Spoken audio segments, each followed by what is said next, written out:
Good morning. Welcome to Unitarian Universalist Church West on this amazingly beautiful May morning here in Brookfield, Wisconsin. In this place, we occupy the traditional territory of the native peoples of the 7 council fires, Ho-Chunk, Kickapoo, Potawatomi, Menominee, Peoria, and Miami nations. These peoples have cared for this land for millennia, and those of us who are newcomers can learn from their example and their teachings. We also acknowledge our continued need to address racism, which continues to lead to the violent deaths of Black, Indigenous, and other people of color. We know that racism, white colonialism, and anti-Semitism perpetuate inequalities, injustices, poverty, and exclusion in U.S. society. It's so good to be together as a loving and evolving community, gathering in and among so many different spaces. We especially note that a substantial part of our gathered community are those joining us from their homes or other places. Wherever we are physically, our hearts and spirits are one. My name is Stephen White, and I serve on your board of trustees. Our theme for this month is the path of creativity. Here are a few things to help you to settle in and feel at home. If you're a newcomer in person or with us online, and you'd like to connect further, please talk to me after the service or send an email to visitor@uucw.org or use the welcome side of the yellow form that you received when you entered the sanctuary. You can put that form in the offering baskets later. After story time, children grade 4 and younger will be invited to head off with their leaders who will help them explore their creativity in religious education classes. Our middle schoolers are taking a trip today to the Friends Meeting House. For those staying in the sanctuary, there's lots of space to spread out, the carpet anywhere in the room, the worship exploration table at the side, or the community room, just outside the doors where the service is being streamed. And of course, the nursery is open too. We will be offering a time in the service today for spoken joys and concerns. If you would prefer to put something in writing, the share side of the yellow form is available for just that. Actually, we won't be offering joys and concerns vocally today.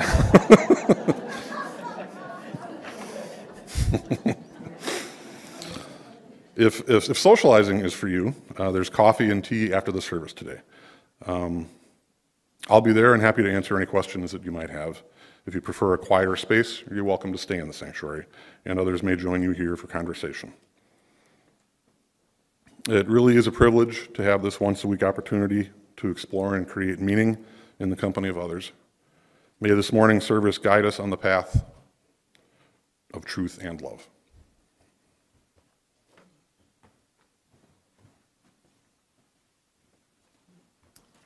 Good morning.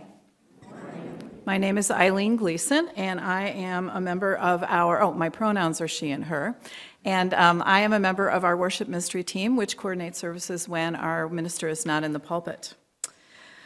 First, my apologies about the joys and concerns. As Steve said, you can still submit them through the yellow forms in your that you received, and also through our online, through our newsletter. So at any rate, let's see, today I am pleased to welcome our guest, Peter Mayer. If you were, yes. If you were lucky enough to be with us last night for his concert, you know that we're in for a real treat today. Peter is a musician who lives in Stillwater, Minnesota with his wife and 2 daughters, but performs all across the country and beyond. I want to find out what that beyond means later. I'm thinking outer space, knowing Peter. When I checked out his website, I learned that he has been singing and songwriting full-time for over 20 years, writing songs for a small planet, songs about interconnectedness and the human journey, about life on Earth and the mysterious, wondrous fact of our existence. As I discovered last night, he also writes songs about Harleys, rhubarb apple pies, and sheds, and other important stuff, too. His music has been performed by many well-known artists and has been included in songbooks, church hymnals, including the one that you're holding in your hands today, and folk radio playlists across the country. He's the recipient of fellowships from both the McKnight and Bush Foundation and has 11 albums to his credit. Here's my favorite quote about Pete that was on his website. Peter Mayer is the real deal, writing timeless songs that appeal to everyone with a big brain and a beating heart. Young and old, every persuasion. His songs make you smile, think, laugh, and cry, and his musicianship is superb. If you're as smart as I think you are, you'll not only buy his albums, you'll get them autographed, so that your great-great-great-great-grandchildren will get good news next century when they bring them to the Antiques Roadshow.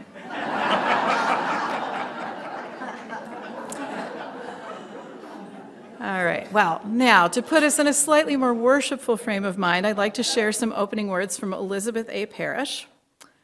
Come ye into this house of worship. Come in and find peace and rest, inspiration and aspiration, fellowship and love.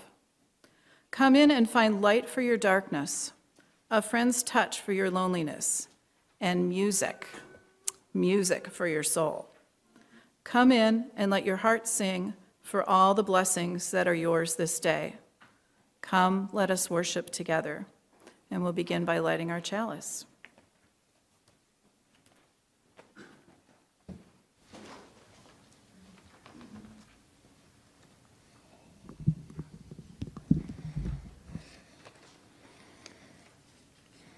The words for chalice lighting are found in your program, so please join me.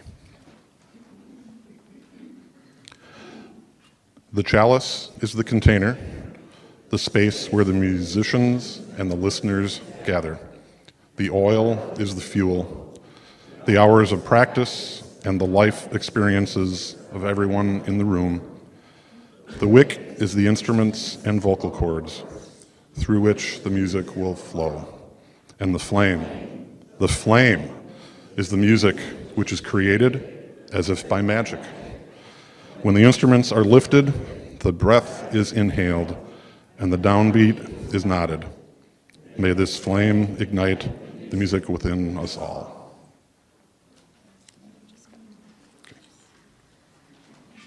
And now let's make some music together. Let's join Peter and the choir in singing hymn number 1064 in your teal hymnal, Blue Boat Home.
Good morning.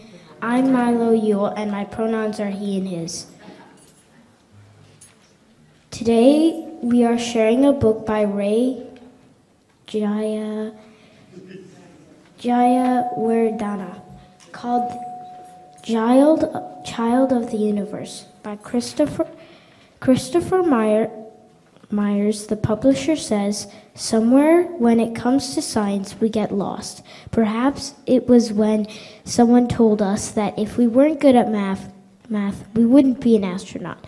Or maybe we took a test and it said we'd be more creative than logical.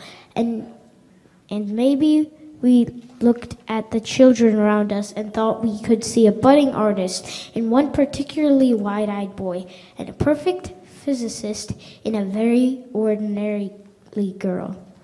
What we have missed is that at the heart of great science, truly world-expanding research, there are dreams.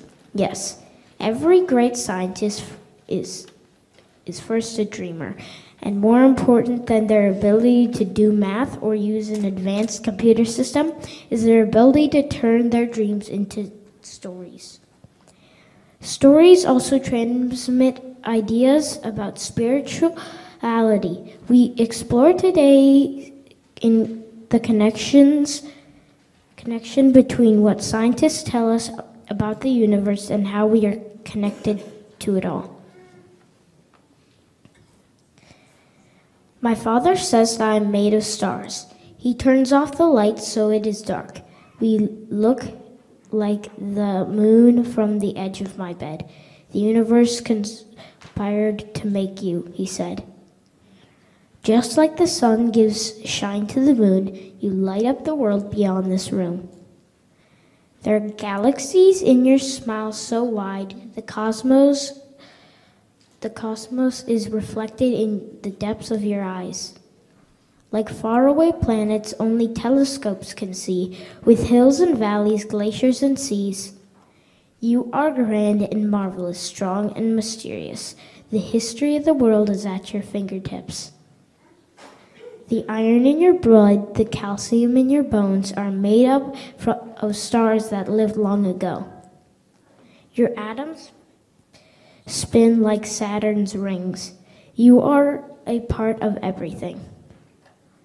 Of constellations and Arctic ice, of waves that move at the speed of light, of starbursts brighter than fireworks, you are a child of the universe. Now get under the covers, my father says, and tucks me in. I close my eyes, and tonight I'll dream of stardust and planets and all that's between. The end.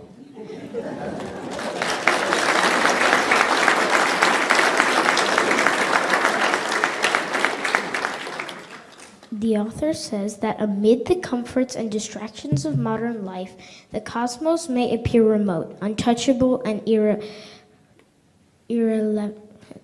Especially to those of us who live in cities, we may think of the universe as being out there, disconnected from our daily realities. But only a thin sliver of air separates us from the rest of the cosmos.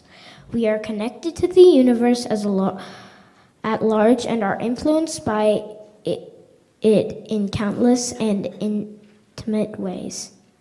Let's ponder the deep links, both physical and poetic, between the universe and us, and nurture a sense of wonder about the great beyond.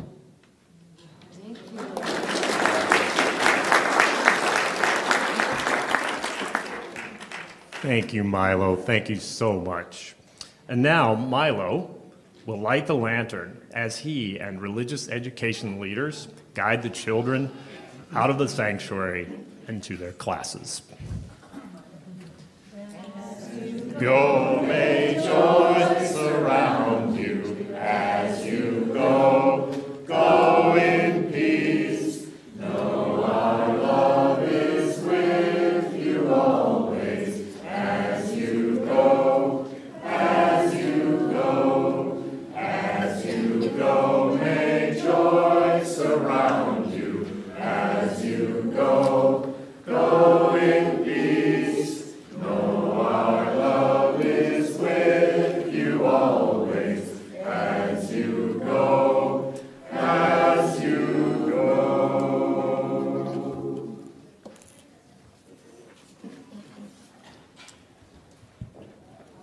Well, good morning, everybody. Boy, that was fantastic, wasn't it? Wow. It's so nice to be with you all this morning. And this is a song I'm going to sing with the choir, but I'd like to also invite you to sing on the chorus of it. It's very simple. Let me teach you how it goes. It goes, let everybody in, everybody in.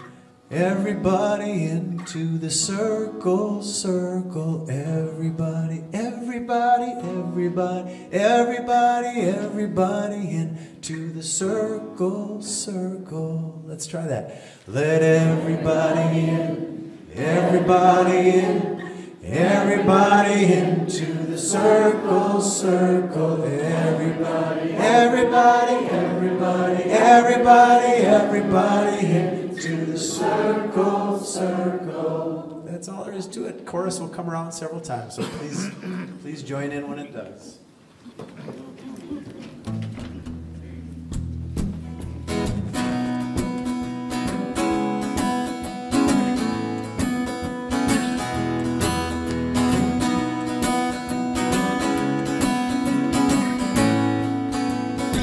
Jesus spoke, entreating them to live together in a great circle of love. And when his followers asked him then who should be included, Jesus said, let everybody in, everybody in, everybody in to the circle, circle, everybody, everybody, everybody, everybody, everybody into the circle, circle. Oligarchs and tyrants try to keep some in, everyone else outside, till revolution sweeps across the land, and the people all stand. The common folk cry, let everybody in, everybody in, everybody into the circle, circle, everybody, everybody, everybody, everybody, everybody into the circle, circle. Sometimes a circle is a class or creed. Sometimes a circle is made of only men, until Susan B. Anthony says, what about me? Let me in, let everybody in, everybody in, everybody into the circle, circle, everybody, everybody, everybody, everybody, everybody into the circle, circle. Sometimes a circle is a privileged thing, excluding people for the color of their skin, till the voice of Martin Luther King says, let freedom ring, and let the dead in, let everybody in, everybody in, everybody into the circle, circle, everybody, everybody, everybody, everybody, everybody into the circle, circle. Gay and straight, rich and poor, whole and broken, open up that door. The more we are, the greater we become. After all, we all are one. Bring in the people, but don't stop there. Bring in the fish in the sea and the birds in the air. Bring in the rivers wide and the mountains tall. We go together, or not at all. Let everybody in, everybody in, everybody into the circle, circle. Everybody, everybody, everybody, everybody, everybody into the circle, circle. Everybody in, everybody in, everybody into the circle, circle. Everybody, everybody, everybody, everybody, everybody into the circle, circle.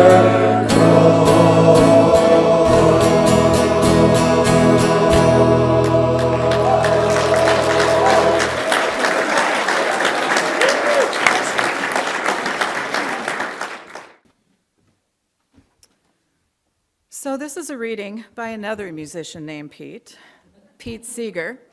It comes from a documentary on the PBS series American Masters that was broadcast in 2010. Pete says, once upon a time, wasn't singing a part of everyday life as much as talking, physical exercise, and religion? Our distant ancestors, wherever they were in the world, sang while pounding grain and paddling canoes or walking long journeys. Can we begin to make our lives once more all about peace? Finding the right song and singing it over and over again is a great way to start.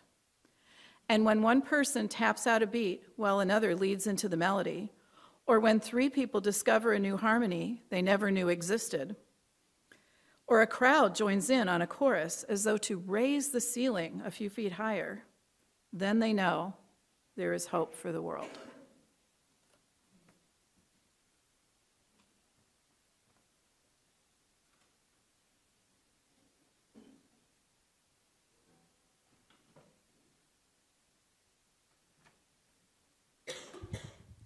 Well, it's an honor to be with you and sharing some thoughts with you all this morning.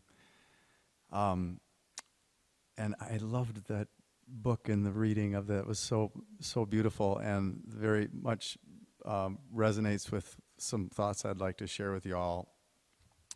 So I was once at a UU coming of age service where the 9th grade boys and girls who were in the program were making statements about what they believe. One of the quotes was something like, quote, "As far as what the truth is about different religions, I guess I just don't know, and not knowing seems to be what UUism is all about."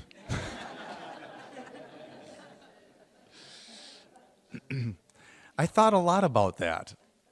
We Unitarian Universalists are indeed famous for not being quite sure what we believe. There are jokes you may have heard about what happens when you cross a Jehovah's Witness with a UU, and the answer is that you get a person who goes around knocking on doors for no apparent reason.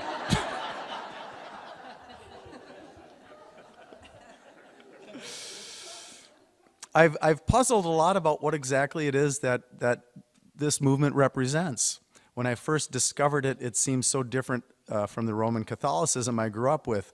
It contained no central mythology, no creed or statement of belief in any kind of supernatural order. It offered no God. It guaranteed no afterlife. I wondered, was this even a religion? And what was holding it together? I would like to suggest that perhaps what UUs are about lies not so much in what we don't know, but rather in what we do know. Let me explain what I mean.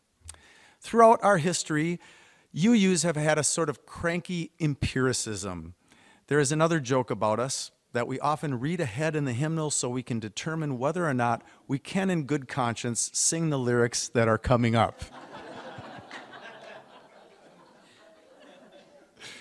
We are very serious about the truth of things. And here's something most of us seem to agree on. If something can't be shown to be true based on good evidence, then we shouldn't try to build a religion on it. So, if we can't have all the beliefs and promises that many religions have, then what is left for us? Well, what we do know is what is left.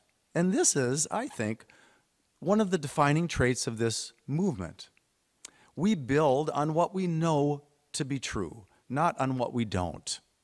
Some religions favor beliefs over and even against empirical knowledge, but not UUism. It seems to me that what we know comes first, and everything follows from that. And whatever follows, whatever beliefs or spiritual practices or rituals that we embrace, must not contradict common knowledge, but rather flow out of it and hearken back to it. Does this sound like a religion without mysticism and inspiration, without the transcendent experiences that so many of us hope for in a religious practice? I would suggest just the opposite, that what we know to be true now about the world is so vast and mysterious in its scope, from the subtle intricacies and inner workings of a living cell to the unimaginable immensity and age of the universe, that every effort we can make to learn about it can only lead to a sense of reverence and awe and wonder. So, what do we know? Well, we certainly can't cover it all here. But one important thing we know is that we are alive. Perhaps this is our best good news. We are alive and awake in the universe, and this, we know, is an astonishing thing. We also know that we are blood relatives with every other living thing on earth, every plant, animal, bacterium, and fungus, that every living thing descended from the same life, the same microscopic organisms, that were alive here on earth nearly 4,000 million years ago. We didn't always know this. And most of our religions were created long before we discovered it. And even though this truth is incredibly profound with all sorts of implications about who and what we are, still many of our faith traditions do not even include it in their understanding of the world, nor acknowledge or celebrate it. It seems that our spiritual lives haven't yet caught up with the amazing things we have discovered. We also know that evolution is the process by which all of life is related. And yet some of our religions deny evolution altogether, even though there is as much evidence for it as there is for the theory of gravity. To deny evidence is a curious and sometimes troubling capacity we human beings have. Look at global warming, for example. Although it enjoys the weight of scientific consensus, still many of us simply choose not to believe it. Ignoring facts like this creates a very distorted and dangerous map by which to navigate our future. And it points to the need for religion that starts first and foremost with what we can say is true to the best of our knowledge. What else do we know? We know that each one of us is a community of trillions of living organisms, many of whom still resemble their ancient ancestors, which are cooperating in complicated ways to make you and me. And we are learning that even though evolution has given us the drive to compete, it has also, perhaps even more powerfully, given us the desire to cooperate and nurture and love and live in community with others. We are learning that human beings love not in spite of our genetic inheritance, but because of it. Nature itself has taught us to love and to practice empathy. Why? Because we need each other to live and to survive. What else do we know? We know that we are on a planet. This seems like an obvious fact, but we didn't always know this for most of our history on planet Earth, and most of our religions were created long before we discovered it. Our whole worldview as humans was based on the idea that we are at the center of everything and that the sky and all of creation was turning around us. But one of the early gifts that science gave us was the news that we are doing the turning, spinning around our axis, hurtling around our sun, soaring even faster around the center of our galaxy. We also now know that our galaxy is not the only galaxy. There are hundreds of billions of them, and they are all moving and expanding apart from one another. Indeed, we know that everything is in motion, from the very smallest particle in the atoms of our bodies to the immense universe itself. We know that everything is changing as well, not static and eternal as the old model suggested. Even Einstein didn't believe this at first.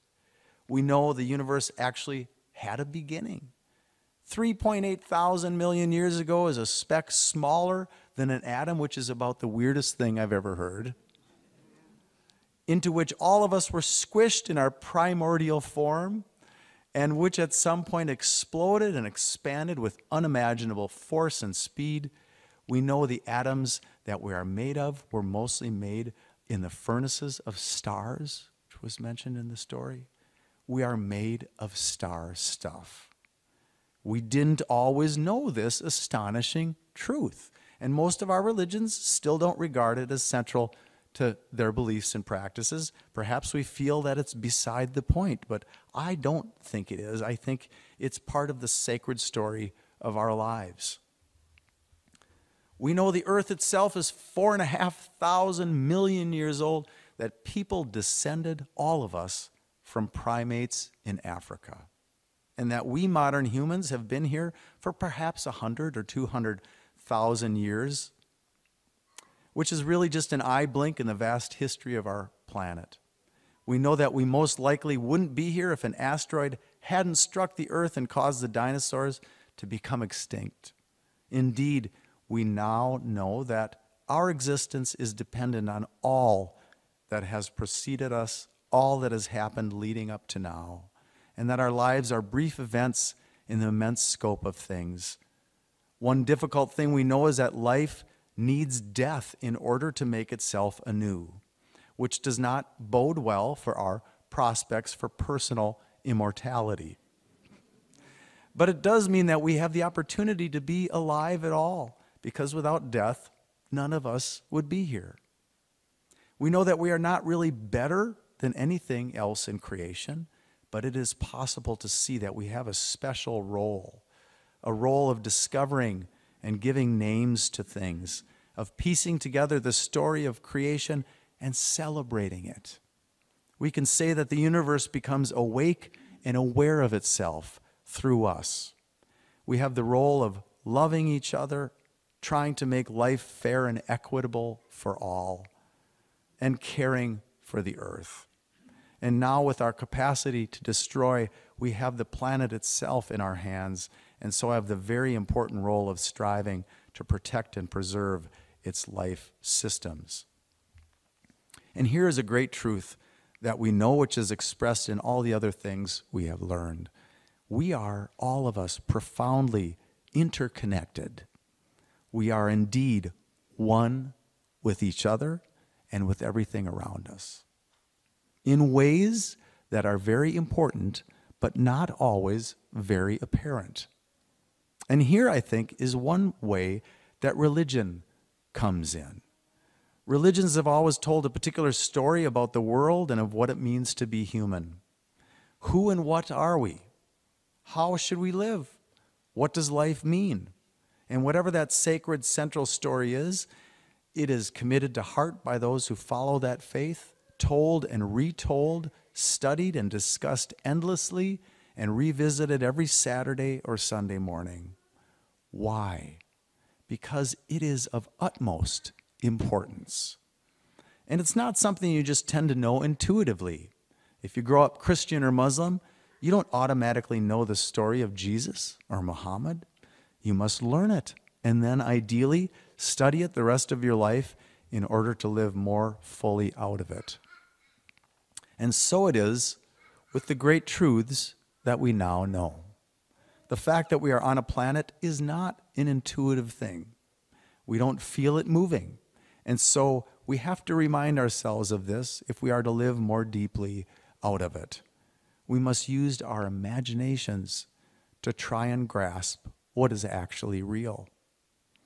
It is the same with many of the other aspects of our existence. We must learn about evolution and the interconnectedness of life, about deep time and the forces that have brought us here, and then try to live out of those ideas and let them sink more deeply into us by way of ritual and meditation, poetry and metaphor, and discussion and support in our communities. This is the way that we create a good and accurate map of reality by which to navigate our future and make the right choices so that life will flourish.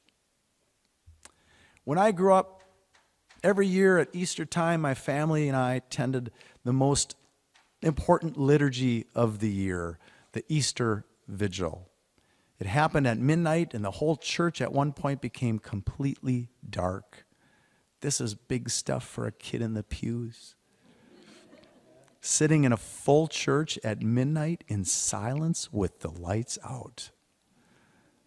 Then, the Paschal fire, the light of Christ, was dramatically lit at the back of the church, and its light slowly grew as the flame was passed candle to each person until the whole sanctuary glowed. I'll never forget that magical feeling. The great light appearing in the darkness and then spreading to each one of us so that each of us were a part of it. The over 2-hour liturgy featured readings and songs from the whole history, going back to Genesis, Abraham, Moses, finally Jesus. This was our entire salvation story. But given how my own beliefs have changed since then, where do I go now with my own children so that they can feel the magic and the power of their own story? Where do I go to light a great fire in the darkness that represents the Big Bang, or the first life on earth, or the first time that we human beings appeared in Africa? This is our sacred story. To know it is to feel at home in the world, to feel like we belong here, to feel connected to everything around us. The word religion, after all, means to reconnect, to find happiness and meaning in our lives. I believe it has the power to comfort and inspire us, to give us strength in living, to help us love one another and grow our circle of compassion and empathy, to act with wisdom, and to just be excited to be here, to be a part of it all. I believe that our UU religion can help us do that. Our openness as a movement and interest in incorporating new discoveries and current understandings of the world into our worship and teachings is important in this regard, to help develop a kind of spiritual vocabulary for the many intellectual things that we are all learning, and to help orient our hearts and our actions to them, to create rituals, liturgies, spiritual practices that celebrate what we know to be true and to bring it alive in our imaginations. In one of her meditations, my former pastor, the Reverend Victoria Safford, asks us, quote, "What if there were a universe, a cosmos that began in shining blackness, out of nothing, out of fire, out of a single silent breath, and into it came billions and billions of stars, and red-winged blackbirds, and sperm whales, and crocuses, and onions out of soil, and Mount Everest, and the mind, and the mind's eye. If such a universe existed and you noticed it, what would you do? What song would come out of your mouth? What prayer? What praises? What sacred offering? What whirling dance? What religion? And what reverential gesture would you make to greet that world every single day that you were in it?" Statistics show that church going is on the decline in the West. Maybe this is because people are finding a sense of community in places like Facebook instead. And or perhaps it's a problem of content. Maybe people feel that the reality of the world that they are living in is not reflected in the church they attend each Sunday.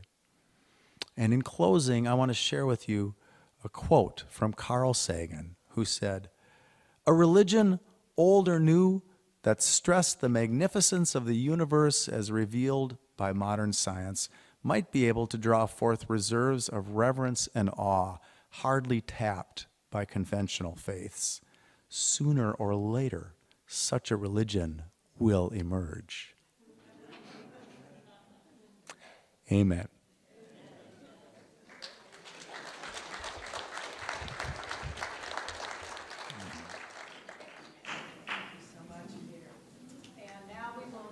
About our Split the Plate partner for this month from Steve, the Peace Action Group. Sorry, I tried to do it without my notes. Peace Action Group, Steve? Yes, I think so. Thank you, Aileen.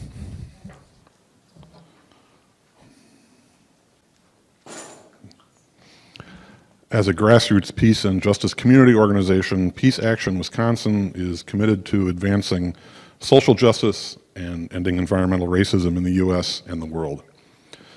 We advocate for a world without racism, sexism, classism, and for the rights of LGBTQ people.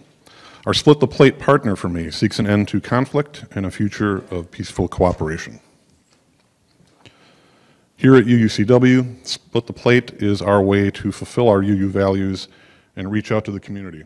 If you are participating virtually, go to our website, uucw.org, Click and donate and select Split the Plate from the menu. Or you can text or mail your donation today using the information found here. On a personal note, peace action is what got me into political activism while I was at university. I ended up studying political science and peace studies because of the work that I was doing with them early on in my college career. So, I thank you for your generosity to Peace Action Wisconsin, and we will now gratefully accept your offering.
The ceiling is high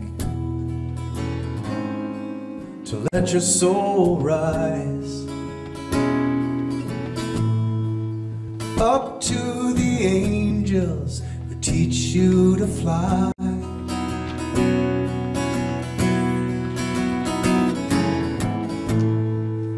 And when you're weary of clouds, it helps you back down and welcomes you home to this hallowed ground. It's gilded in gold, gilded in rust, for heaven below, heaven above, the heaven we know here in this world. Here in our holy church of the earth, church of the earth. And the windows are wide, so darkness and light, mystery and beauty meet you inside.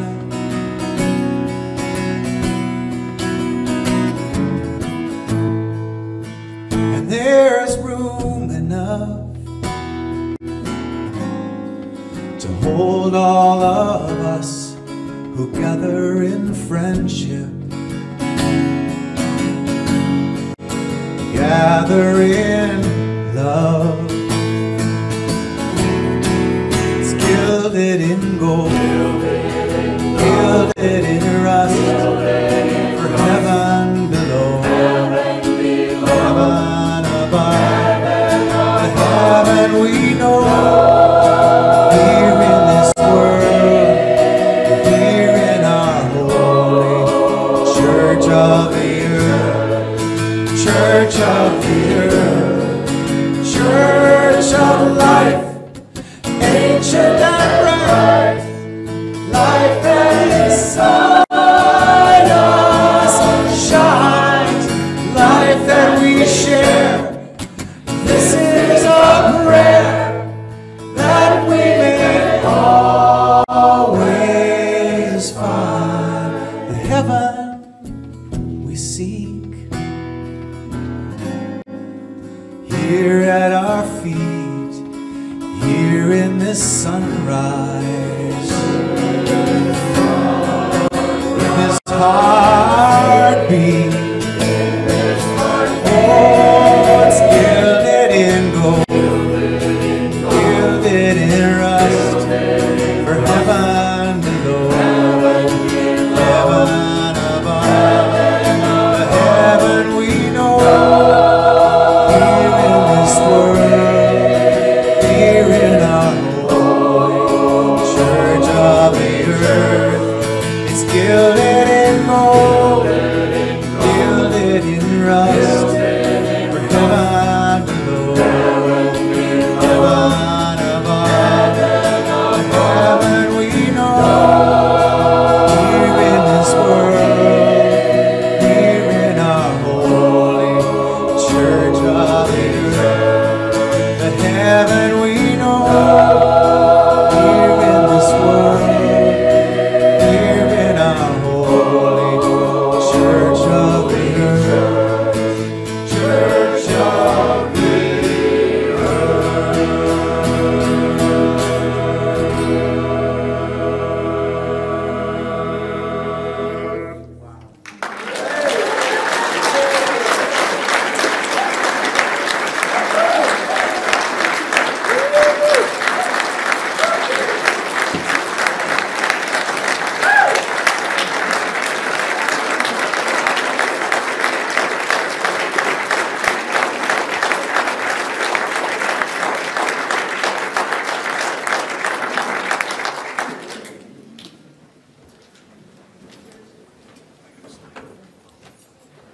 The earth. Oh, there we go. Everything truly is holy all around us. And I cannot restrain myself from sharing a few words from another song of Peter's that we heard last night that I just love. Everything is holy now. In the last verse, he says, "This morning outside I stood, I saw a little red-winged bird, shining like a burning bush and singing like a scripture verse. It made me want to bow my head. I remember when church let out. How things have changed since then. Everything is holy now." And it is indeed. Please join us after these closing words and extinguishing of the chalice, because Peter will be playing our postlude as well. Blessed be, Ashe, and Amen.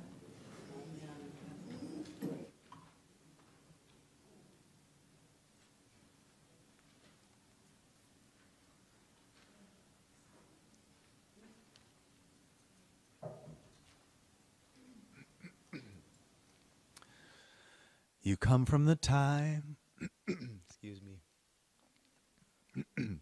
You come from the time before time, before the universe was born, when there was a seed that it was inside, and then it all came crashing forth.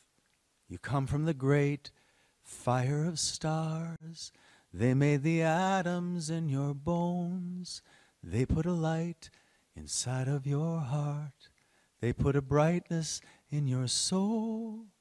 You come from a stone's uncanny desire, beautiful yearning of the earth, beautiful longing to be alive, beautiful child of the world. You come from a vast family tree. You come from the first life to appear. You come from the land. You come from the sea.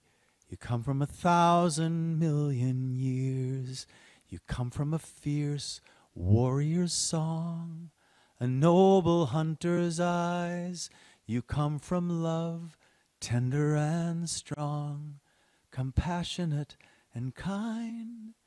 You come from all the hopes and dreams that made your ancestors' hearts stir, their beautiful passions and beautiful schemes, beautiful child of the world. You come from laughter and from tears, beautiful unexpected turns, from the sliver of chance that brought you here, beautiful child of the world. And you belong as much as the moon, as much as the morning unfurled, as much as the robin's beautiful tune, beautiful child of the world. And all of the 1,000 beautiful parts of the story of your birth are singing together the song that you are, beautiful child of the world.